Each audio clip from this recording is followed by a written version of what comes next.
Décentralisation, 15 ans de gouvernance locale, pour quel bilan? C'est le thème que nous abordons dans l'instant débat, fait croiser sur Eden Télévision et Diaspora FM. Depuis 2003, le Bénin a donc opté pour la décentralisation. De nombreuses actions ont été menées pour gérer les affaires à la base. Quels sont les acquis? D'abord, on parlera de la jeunesse de la décentralisation dans notre pays. On va aborder les principes et les domaines de compétences des communes. Et qu'il vous souvienne, en 2015 déjà, un forum bilan a été organisé sur la question à accoucher, un forum qui a donc accouché d'une vingtaine de recommandations. Et puis, au cours de ce forum, on a décidé de donner à la décentralisation un autre postulat républicain pour les 10 prochaines années. On a déjà égrené 3 ans déjà, parce que le forum a eu lieu en 2015.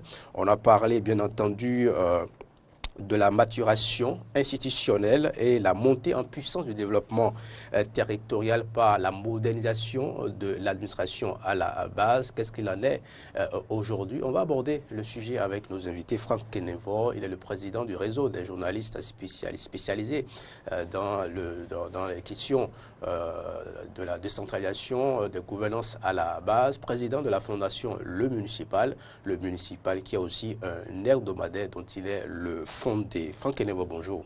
Bonjour, chers confrères. C'est toujours un plaisir pour moi de venir dans vos murs pour parler des questions de décentralisation. Et je voudrais saluer aussi les téléspectateurs et les auditeurs de votre groupe de presse. Chaque fois que je passe ici, je sens que vous êtes dans la proximité, dans l'information locale, parce qu'il y a souvent beaucoup d'acteurs de la décentralisation qui m'appellent de Ouida, de Calavi, enfin jusqu'à Lada et autres, pour me dire « Ah, on a suivi telle chose ». Donc, je suis heureux d'être avec vous ce matin. C'est nous qui sommes honorés de votre venue ici pour nous accompagner dans cette émission. Peggy Ludovic Dagba, un consultant maison, vous êtes le rédacteur en chef de Diaspora FM, et aussi journaliste et spécialiste des questions de gouvernance à la base, parce que vous faites partie bien entendu de ce réseau. Bonjour Peggy. Bonjour à vous. Tranquille Valentin, chers amis téléspectateurs, bonjour. Vous savez, aujourd'hui, la décentralisation, c'est quand même cette matière qui vous colle à la peau. Vous ne pouvez pas déjà, en tant que citoyen, ne pas être en reste.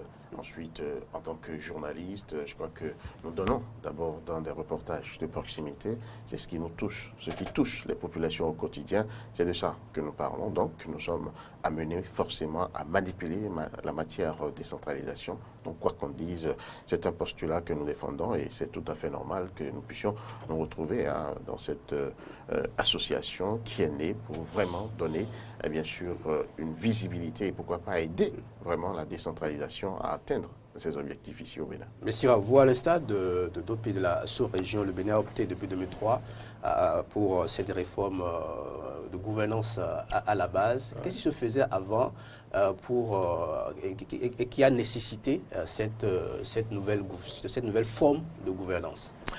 En fait, avant la décentralisation, nous étions dans un régime centralisé où le seul gouvernement central contrôlait l'ensemble du pays à travers, disons, une forme de déconcentration qui a évolué des indépendances jusqu'à la période révolutionnaire.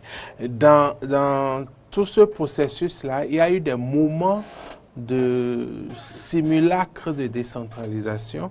Il y avait des chefs de district, des maires d'arrondissement et autres qui existaient, mais ce n'était pas une décentralisation démocratique. C'était un pouvoir centralisé, ce que le Conseil exécutif national décidait les mercredis était répercuté sur l'ensemble du pays et le système n'était pas efficace parce que justement de Cotonou, on ne peut pas intervenir efficacement à l'intérieur du pays, à Tchoumi, à Boïkon ou même à Azer à côté, on ne peut pas.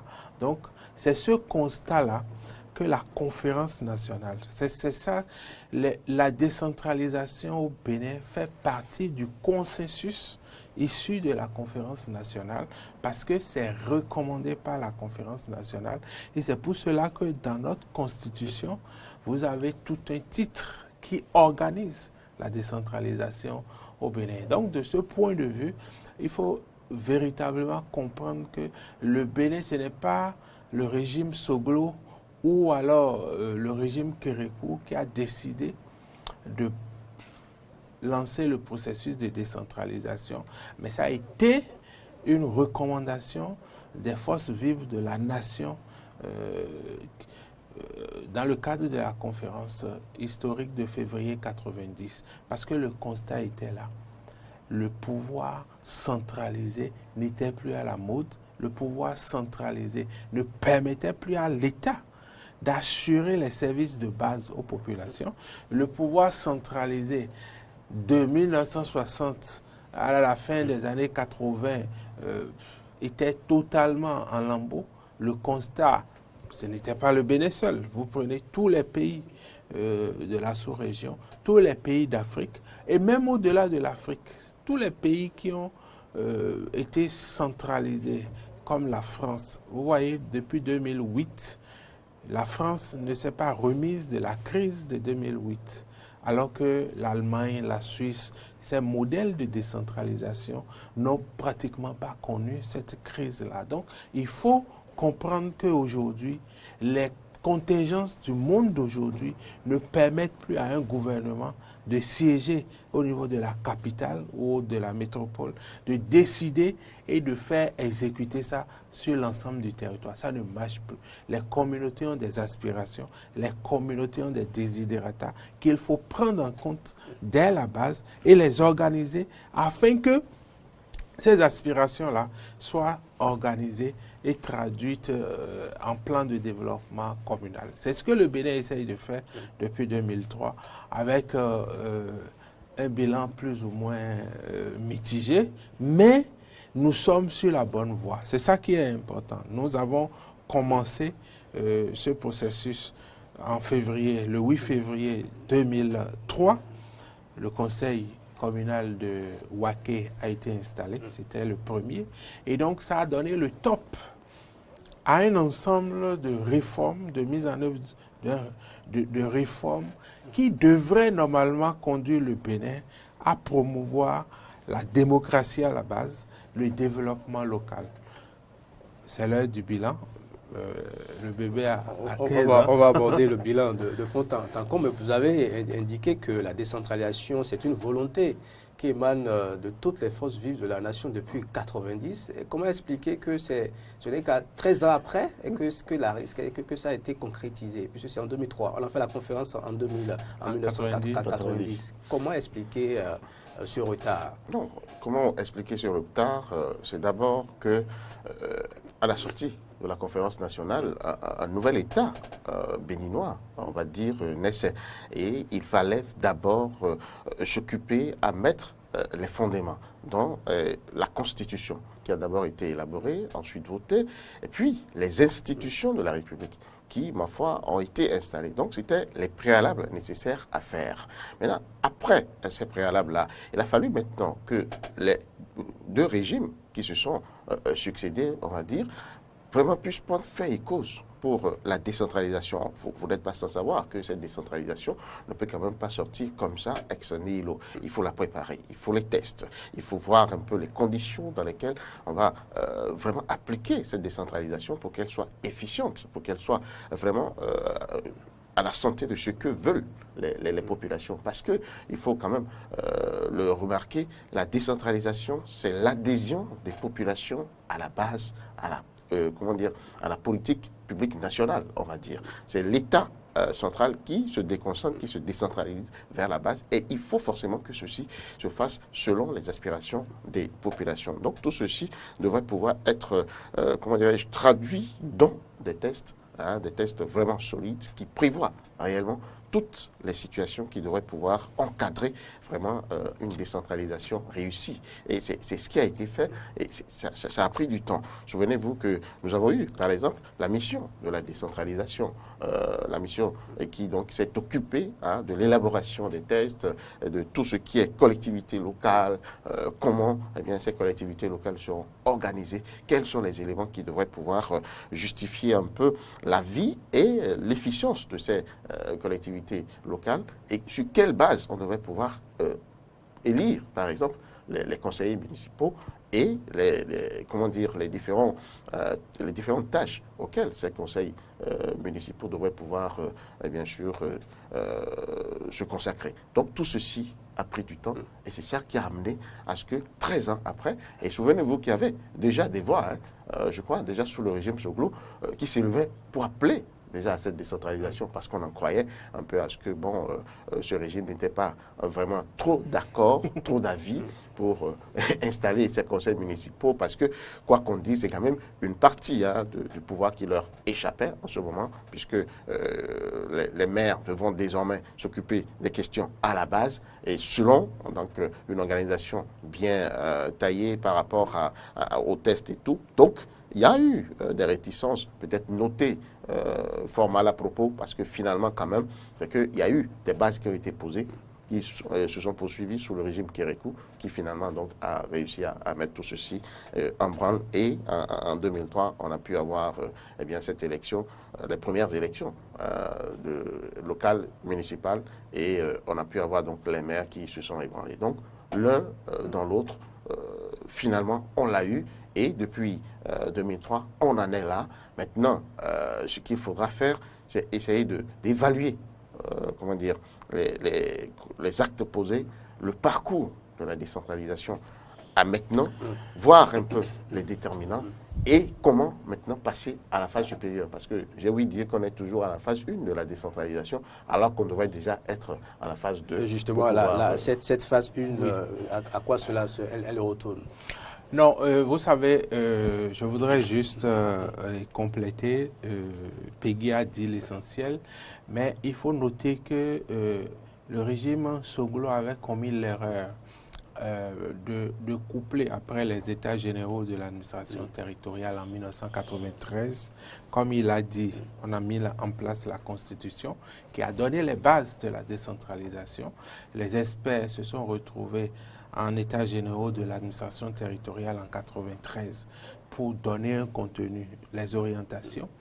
Mais il s'est fait que le régime Soglo a voulu coupler la décentralisation avec le découpage territorial. Et donc, ça nous a entraîné dans une vaine polémique où tous ceux qui avaient voulu couper les deux départements du Nord qui étaient vraiment grands, et du coup, Atlantique voulait être coupé, Zou voulait être coupé, Colline voulait prendre sa liberté par rapport au Zou, et donc on est rentré dans une polémique politicienne. Ça a fait que le régime Soglo a abandonné la décentralisation.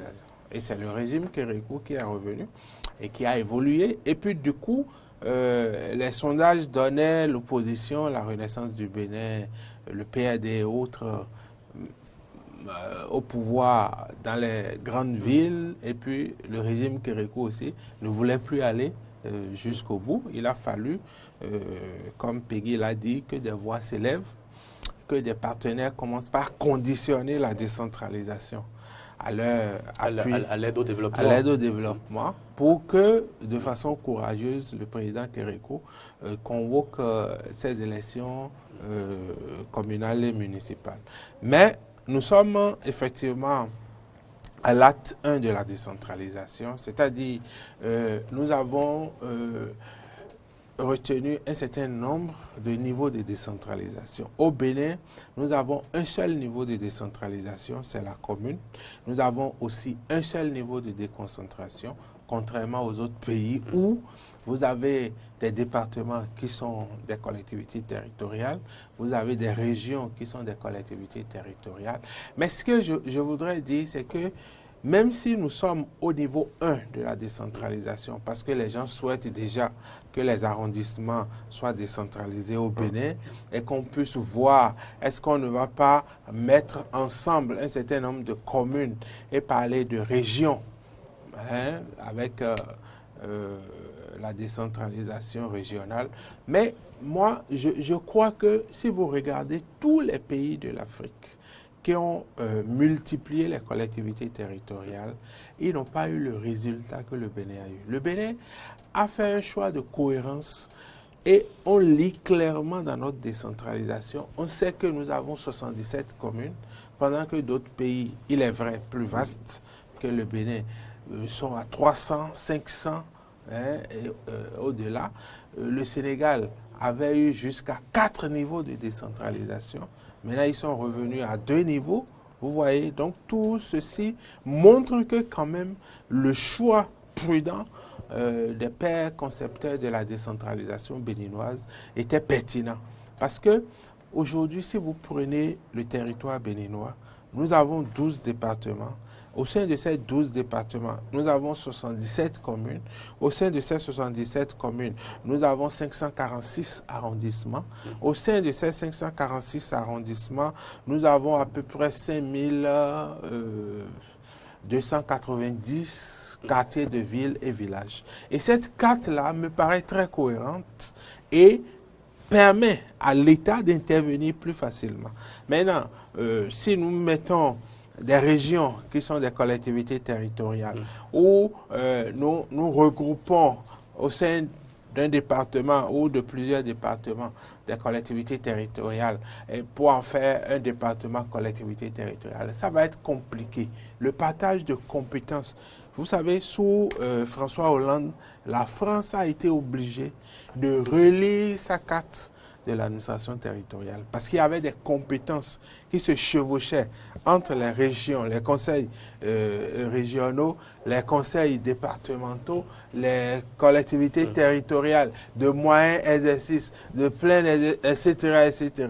C'est flou. Même l'État n'arrive plus à voir clairement dans sa décentralisation. Et donc, moi, je crois que ce que nous devons appeler acte 2 au niveau 2 de la décentralisation, ce n'est pas créer d'autres collectivités territoriales, mais c'est renforcer les collectivités territoriales qui existent. Vous l'avez dit dans votre introduction.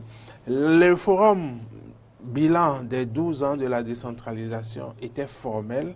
Il faut maintenant qu'on passe à de nouvelles générations de collectivités, de communes. C'est-à-dire quoi? C'est-à-dire qu'on a l'impression que les communes qui ont été créées ressemblent encore trop aux sous-préfectures et aux circonscriptions administratives. Le pouvoir décentralisé n'est pas trop différent du pouvoir de commandement des sous-préfets et des chefs-ci. Donc, il faut véritablement que ces pouvoirs locaux soient de vrais pouvoirs locaux, de vrais gouvernements locaux, capables de partir des aspirations des populations, d'élaborer un plan de développement communal et de mobiliser tout le monde autour. Parce que quand on parle de démocratie à la base, c'est qu'on transfère des pouvoirs de décision. Donc il faut organiser comment les citoyens décident des politiques publiques au niveau local. Il faut organiser comment les citoyens interviennent dans la gestion budgétaire, dans la gestion des ressources de la commune. Il faut organiser comment les citoyens se retrouvent en amont et en aval des politiques publiques. Donc ça, pendant 15 ans, ça n'a pas pris corps véritablement. Et ça, je crois que depuis 2015, le Forum Bilan a lancé un appel au gouvernement pour faire 2 choses. Premièrement, il faut revoir les tests. Parce qu'on a des tests qui ont donné beaucoup de compétences aux communes, c'est vrai, mais qui n'ont pas prévu les mécanismes. Si vous le permettez, on reviendra sur, parce que vous abordez déjà les faiblesses du processus, et en même temps quelques perspectives. Je souhaiterais qu'on aborde les acquis. Et les acquis, déjà après 15 ans de gouvernance à la base, qu'est-ce qu'on a gagné sur le plan du développement, sur le plan des infrastructures et autres, au niveau des collectivités locales, depuis 15 ans qu'on a commencé cette réforme de gouvernance. Je crois que, tranquille Valentin, les acquis sont là. Les acquis sont énormes. Ils sont assez grands, ces acquis-là. Parce qu'aujourd'hui... Ce n'est pas l'avis de tout le monde. Non, mais déjà, quand même, sur un plan basique, je crois qu'on doit quand même pouvoir reconnaître que le Bénin, décentralisé aujourd'hui, les citoyens se sentent quand même un peu plus proches des processus de prise de décision. Il n'y a qu'à voir déjà quel est l'engouement au niveau de nos arrondissements quand il s'agit, par exemple, des actes publics. Vous entendez un tel dit, oui, notre maire a fait ceci alors que nous avons tel ou tel problème. Il n'y a qu'à suivre un peu les émissions interactives. Vous allez voir un peu la participation, même si elle n'est pas encore ce qu'elle devrait être, parce que les populations ne comprennent pas encore tous leurs droits dans ce sens. Elles ne savent pas, par exemple, qu'elles peuvent interpeller les conseils communaux sur un certain nombre d'éléments. Elles ne savent pas, par exemple, qu'elles peuvent participer même à des sessions au sein de la commune, histoire quand même de dire un peu leurs désidérata. Mais au moins, on note déjà que les populations se sentent concernées par les problèmes de leur arrondissement, les problèmes de leur commune. Deuxièmement, on peut citer aussi comme acquis un peu les tracasseries qui autrefois se notaient par rapport aux documents essentiels, les actes de naissance, comment je vais dire, la nationalité, ou en tout cas tout ce qui a trait aux actes d'état civil, par exemple, ont désormais, sont un peu plus proches des populations, où elles peuvent aller à la mairie, demander des actes de décès, des actes de mariage, ainsi de suite. Tout le processus est connu. Maintenant, en termes d'acquis, également, on peut dire que nous avons des mairies aujourd'hui qui intelligent des plans de développement par rapport aux problèmes réels des localités. Des choses que le pouvoir central n'avait pas toujours conscience. Donc, le pouvoir central n'avait pas toujours conscience ou n'avait pas toujours les mains pour pouvoir le faire de manière, urgente ou de manière pratique. Donc, nous avons quand même au niveau local, une administration désormais proche des populations qui réfléchit au jour le jour à leurs problèmes, qui font des propositions et qui sont peut-être traduites dans les faits par les différentes alliances que nous notons. Vous savez très bien que Abomey-Calavi, par exemple, est en alliance avec telle ville, on va dire, du Nord, et des coopérations naissent comme ça. Vous voyez des maires qui font venir des experts sur tel plan. Moi, je pense quand même que c'est quand même des acquis pas négligeables. C'est vrai qu'il y a des choses qu'il faudrait revoir. Il y a, des désidérata qu'il faudrait prévoir et réaliser. Pourquoi pas, dans le sens de l'évolution, donc de la consolidation de la décentralisation. On a vu des maires, puisque vous parlez de jumelage entre les mairies d'ici et celles du Nord, des maires qui allaient tout le temps en voyage de tourisme et finalement qui ne rapportaient rien aux populations à la base. On en a vu ici, je ne vais pas citer de nom.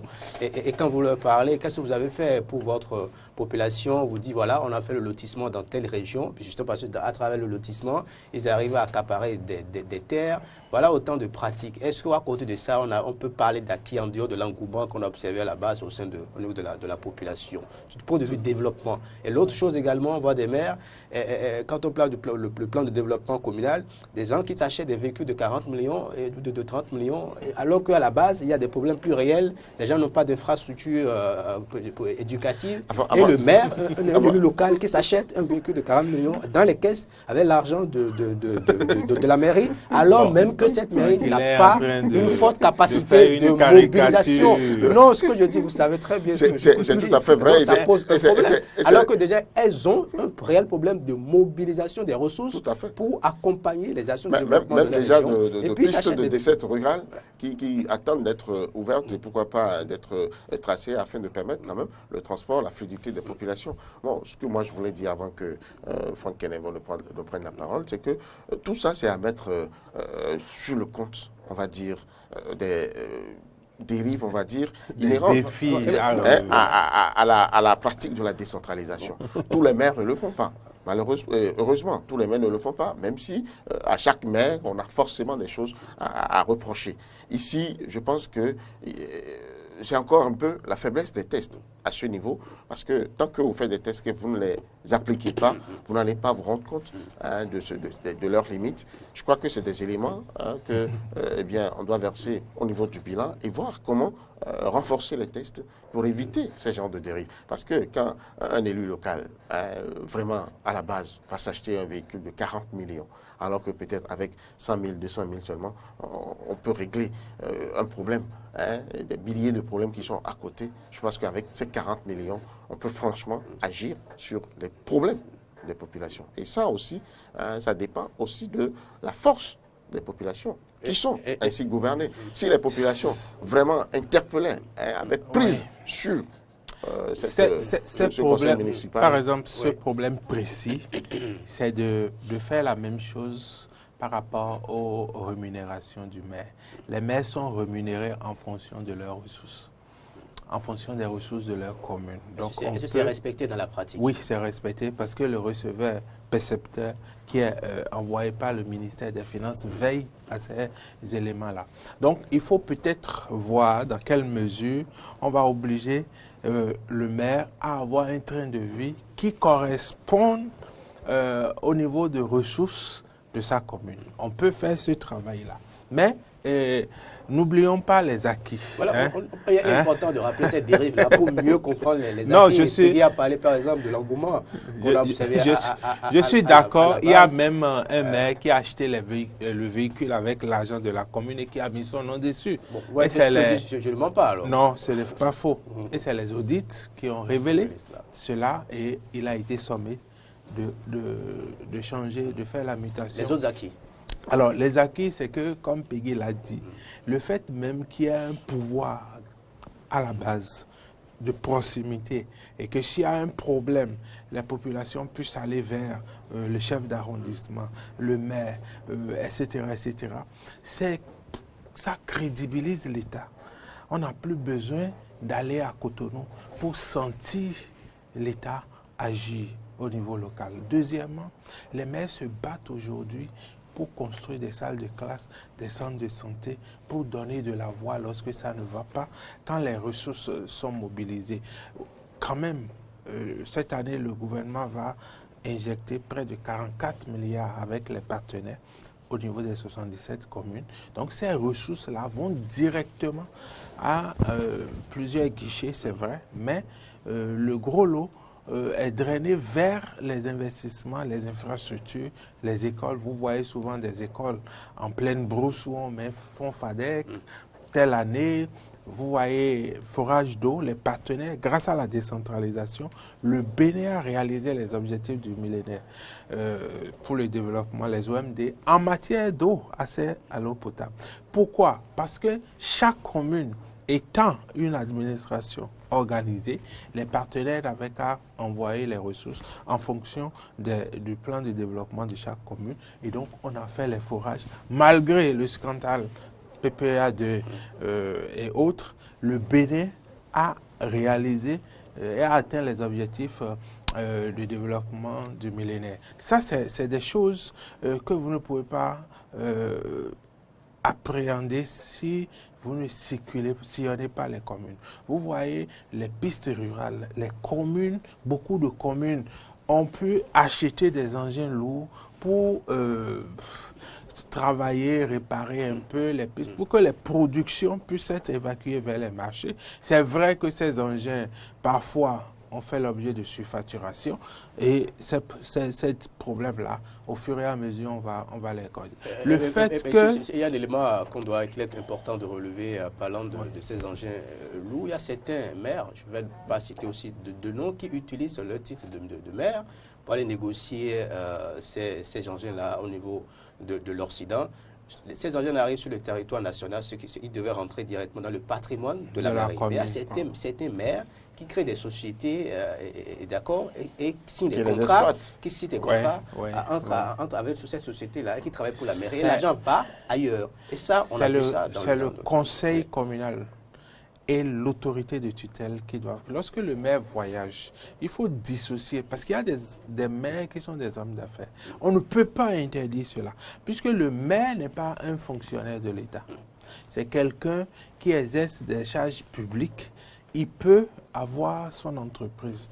Mais il faut veiller alors, dans ces conditions-là, à ce que non seulement il ne programme pas les voyages en Europe concomitamment avec ses voyages d'affaires, qu'il n'utilise pas sa position pour négocier des choses et les détourne vers son entreprise.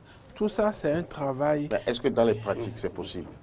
Non, c'est possible. Vraiment? C'est possible, effectivement. Qu'on évite qu'un maire, homme d'affaires, puisse se programmer ou utiliser son influence de maire pour ses affaires. Sur ce plan, moi, je suis pessimiste. Parce que non, il ne faut pas être pessimiste. Quel est le niveau de contrôle, le degré de contrôle? Par exemple, à Lokossa, je crois que c'était au temps de Dagbe Sossou, le préfet a refusé plusieurs voyages en disant pour aller faire ce que vous avez indiqué comme objet là, vous n'avez pas besoin d'une semaine. 2 jours dans votre commune partenaire, ça suffit. Et donc, si vous devez prolonger votre séjour, vous prenez ça en charge. Il y a la possibilité pour l'autorité de tutelle de voir dedans en se disant, mais vous voulez juste aller négocier des stages pour le personnel. Pourquoi vous êtes 5? Pourquoi vous êtes 6? Je pense que le maire, le secrétaire général ou le chargé des ressources humaines suffisent pour faire cette mission. La tutelle peut regarder dedans et voir. Mais il se fait de façon générale que la tutelle, entre la tutelle et la base, il y a généralement des liens de politique.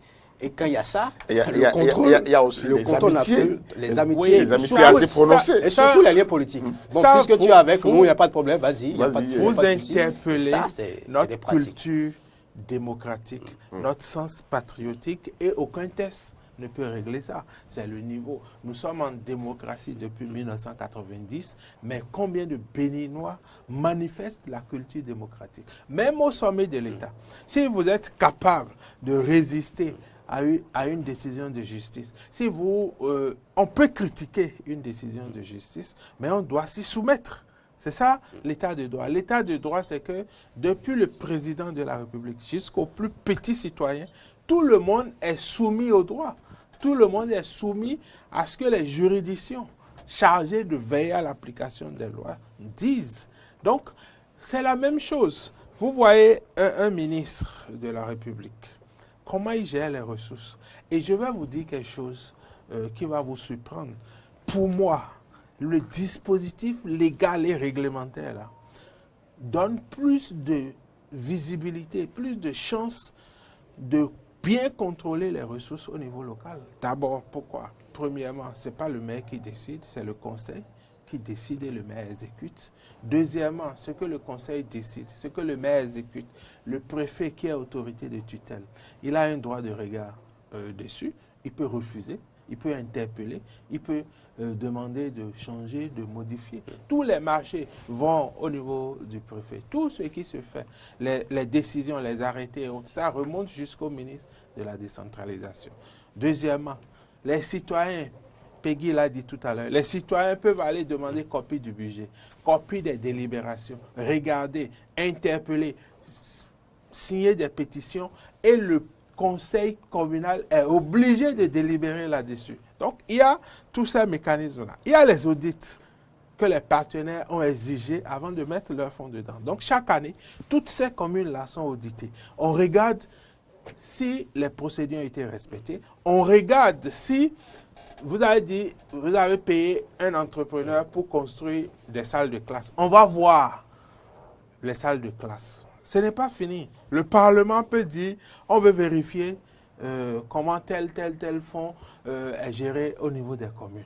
La Chambre des comptes de la Cour suprême. Vous avez une administration au Bénin où c'est contrôlé comme ça, en dehors des communes, vous ne verrez pas ça. Donc, c'est des réalités que les tests ont prévues, mais nous n'utilisons pas ces mécanismes-là. Donc, il faut sensibiliser les uns et les autres. Il y a des préfets qui font bien leur travail, qui exercent véritablement la tutelle. La tutelle, c'est quoi? C'est le droit de regard de l'État pour que l'intérêt général soit préservé, pour que l'ordre républicain, les tests, soient respectés au niveau local et qu'il n'y ait pas d'inertie. Il y ait l'action publique. Donc, dans ce cadre-là, le préfet peut faire beaucoup de choses sans être méchant envers le maire ou le conseil communal. Deuxièmement, nous avons vu que l'existence des collectivités territoriales a permis à notre pays déboucher l'apprentissage de la démocratie à la base. Ce n'est pas normal que quelqu'un devienne ministre sans avoir jamais pratiqué la démocratie, ni dans son quartier, ni dans son arrondissement, ni dans sa commune, ni dans son département, et qu'il vienne sur la scène nationale du jour au lendemain. C'est dans les pays africains que vous verrez ça. Ailleurs, vous verrez que le gars a été déjà conseiller dans son quartier, il a été déjà conseiller communal ou municipal, il a été déjà au niveau départemental, etc., etc. Et donc, quand il vient au niveau national, c'est quelqu'un qui est habitué à la chose publique, quelqu'un qui a une sensibilité par rapport aux problèmes des populations, des citoyens. Donc, nous avons commencé aujourd'hui les séances de reddition de comptes. Les gens s'asseyent et les gens regardent les maires dans les yeux. Ils disent, monsieur le maire, on n'est pas d'accord. Ce n'est pas clair à ce niveau-là. Donnez-nous des explications ou vous reprenez le marché, vous reprenez les lotissements. Il y a eu beaucoup de lotissements qui ont été assainis par la population. Donc, ce que je dis, c'est que ce n'est pas encore, on n'a pas atteint la vitesse de croisière. On a des mécanismes qu'on n'a pas utilisés. On se focalise sur ce qui ne va pas et on ne va pas en profondeur des potentialités, des possibilités que la décentralisation offre. Vous allez dans les communes aujourd'hui, vous voyez des équipements qui sont implantés par des communes partenaires en Europe et autres. Vous avez des centrales. Moi, j'ai un ami qui est actuellement à Mpegame, je crois que c'est dans la commune de Zapota, où il est en train de construire une centrale électrique pour les hôpitaux, les écoles, les places publiques de l'arrondissement. Et c'est lui, son ONG, son PKID, qui va chercher les fonds en Europe et qui vient réaliser ça. C'est la décentralisation qui permet ces choses-là. Donc, ce que nous disons, c'est que la décentralisation est incontournable. Le ministre Dassigli l'a dit jeudi dernier au forum de l'AIMF et de la NCB. C'est irréversible. Maintenant, travaillons à améliorer et à corriger les imperfections dont vous avez parlé. Parlant d'imperfections, justement, de ces faiblesses-là, les destitutions, on en a depuis qu'on a commencé. Ben, je découvre que Tranquillin est quand même un expert, un journaliste expert en décentralisation. On suit l'actualité, donc on suit l'actualité. Et les différents tests également qui régissent la décentralisation dans notre pays ont montré également leurs limites. On a vu comment Léali Soglo a été évincé de la mairie de Cotonou, comment test sur l'interprétation des tests justement a été fait récemment à la mairie de Ouida, etc., etc. Comment, en dehors de ces faiblesses-là, quelles sont les autres faiblesses qu'il est important d'énumérer afin de prévoir d'autres visions de la gouvernance locale pour la réussite du développement à la base? Non, je crois que la première faiblesse que moi je note à mon niveau, c'est l'interférence quasi, on va dire, incestueuse entre la politique et la décentralisation. Parce que on ne peut pas comprendre que au niveau décentralisé, aujourd'hui, lorsque, en tout cas c'est le constat que je fais, lorsque le maire n'est pas du même bord que le pouvoir central, eh bien la collaboration, elle est totalement difficile. L'exemple simple, c'est un peu ce que vous venez de citer. Je veux parler du cas de la mairie de Cotonou, où finalement le maire a dû prendre la clé des champs pour se retrouver où on le sait jusqu'à l'heure où nous parlons. Malheureusement, c'est l'un des déterminants de notre décentralisation. Et il faudrait travailler à ce qu'on puisse l'éviter. On peut bien ne pas être de la majorité présidentielle, être de l'opposition en griffe, mais bien travailler avec le pouvoir central. On donne l'impression que parce que l'autre est de l'opposition ou le pouvoir ne parle pas le même langage que le maire, eh bien, toute collaboration est, comment dirais-je, est impossible. Non, il y a des tests qui organisent la chose. Il y a l'orthodoxie en la matière.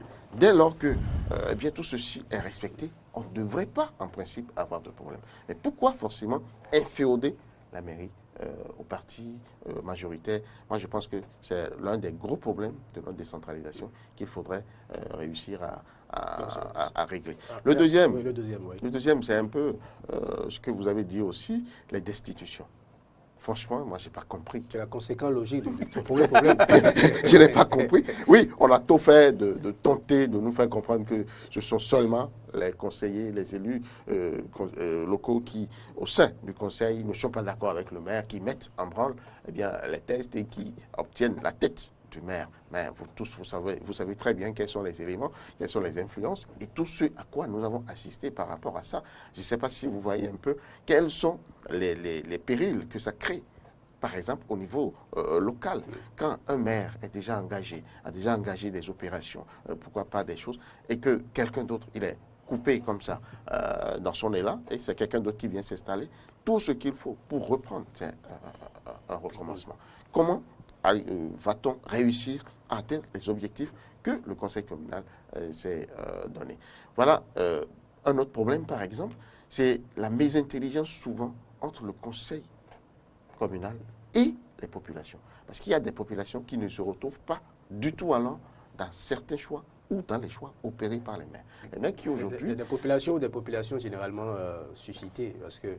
Ben voilà, ça aussi, ça participe au jeu. Et c'est l'un des vrais problèmes, c'est l'une des plaies de notre décentralisation. Il faudrait vraiment que le maire qui vient sache qu'il est là pour toutes les populations, et non pour un clan, et non pour son camp à lui.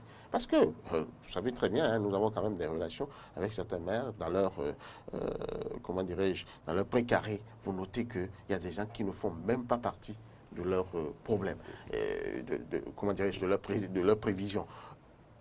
Pour peu qu'ils soient peut-être du camp qui vote pour un tel autre, on les oublie. Et c'est comme si, bon, ben, c'est des halogènes, c'est des étrangers et qui ne peuvent pas être pris en compte par quoi que ce soit au niveau de la mairie. Donc, c'est des problèmes. Vous avez énuméré trois faiblesses, la intelligence, parfois entre certains maires et la population, l'interférence à outrance du pouvoir central dans les affaires des mairies et souvent il y a la difficile collaboration entre les maires qui ne sont pas du même bord politique que l'État central. En dehors de ces problèmes, est-ce qu'il en existe d'autres? Oui, vous savez,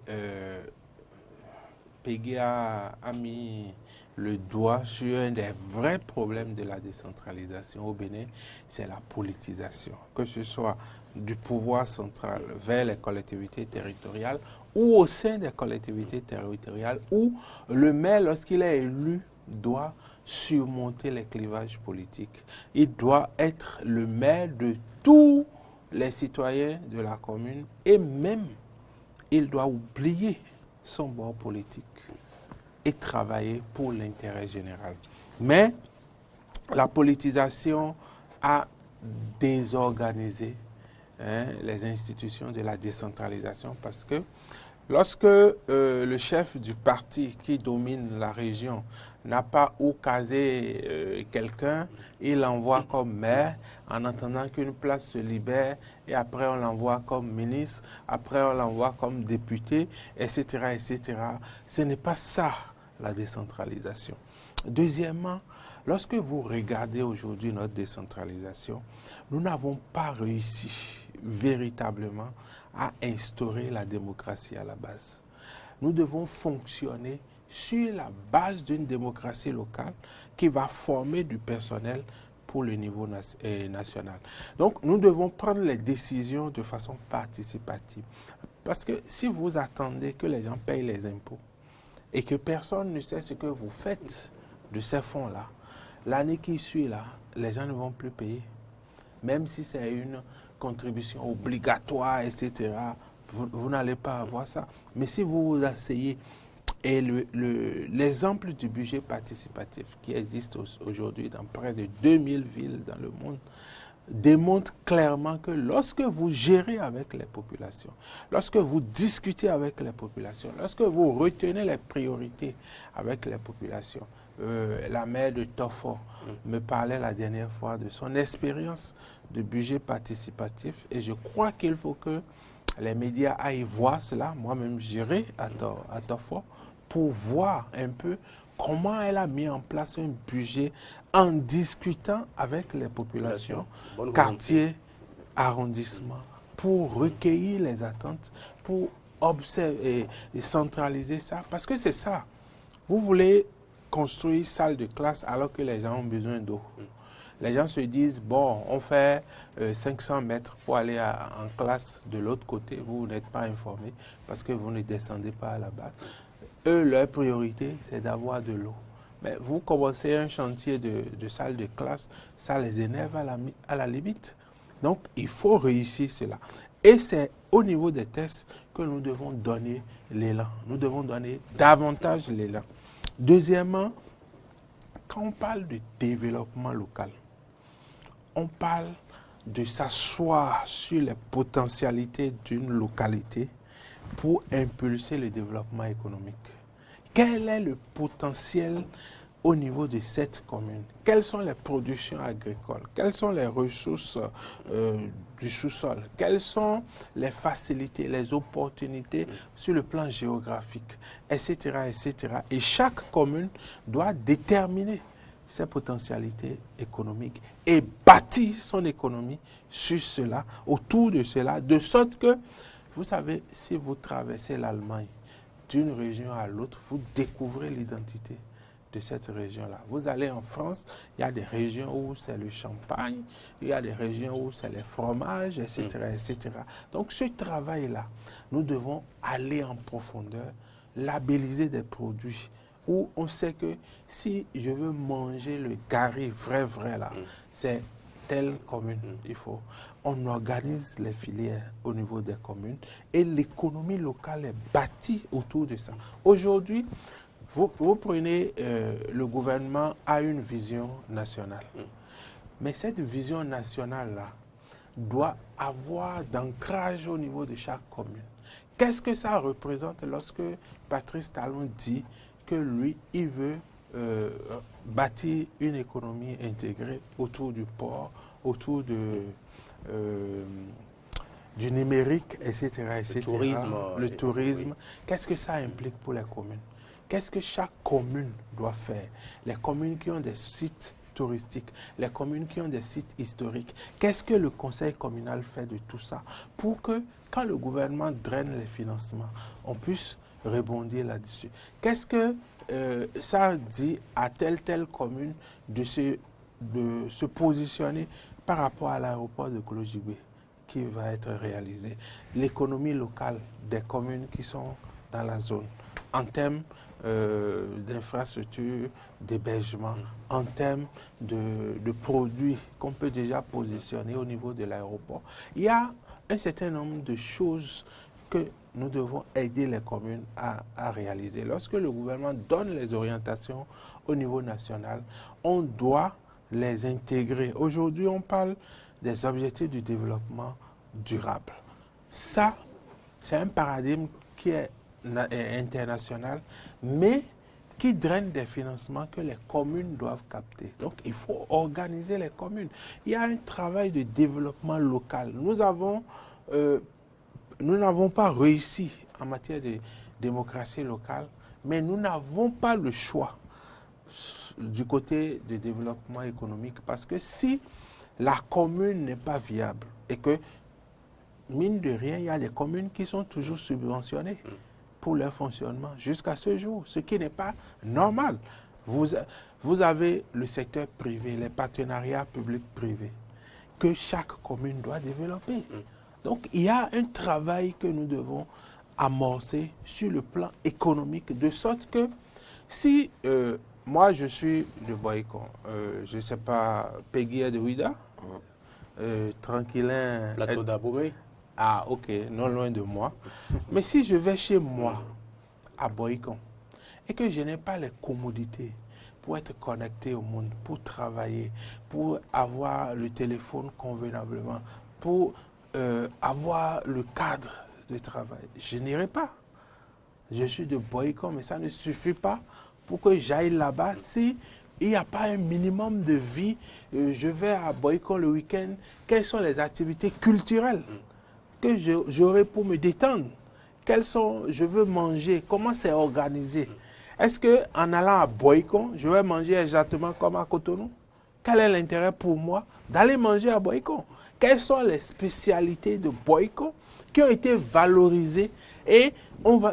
Bon, tout le monde sait que pour manger la viande de porc, il faut aller à Adjara, à Porto-Novo, etc. Donc, c'est des filières qu'il faut développer. C'est vrai que la viande de porc ne fait pas forcément du bien à la santé, mais je parle d'aliments sains, des choses que vous pouvez manger sans arrière-pensée.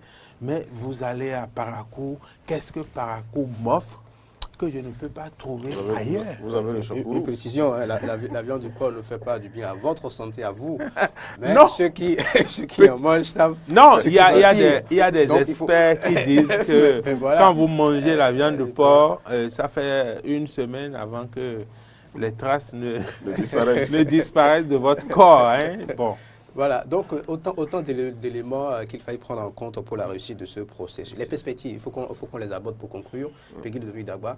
Non, la perspective, c'est tirer en conséquence de ce que vient de dire Franck Kenevo. Par exemple, l'économie locale qui doit donner des identités à nos communes.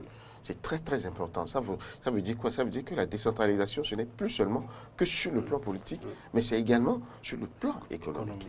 L'économie doit pouvoir se reposer, doit pouvoir se développer à partir de la décentralisation. Et c'est cela. Nous sommes ici, par exemple, à Glodjibé, où je crois la culture de rente ici, c'est l'ananas. Hein, on peut organiser la chose de telle sorte que l'ananas soit la plus-value de la commune d'Abomey-Calavi. Il y a également d'autres produits. Et si je viens ici, je ne dois pas trouver d'ananas non sucré. Voilà.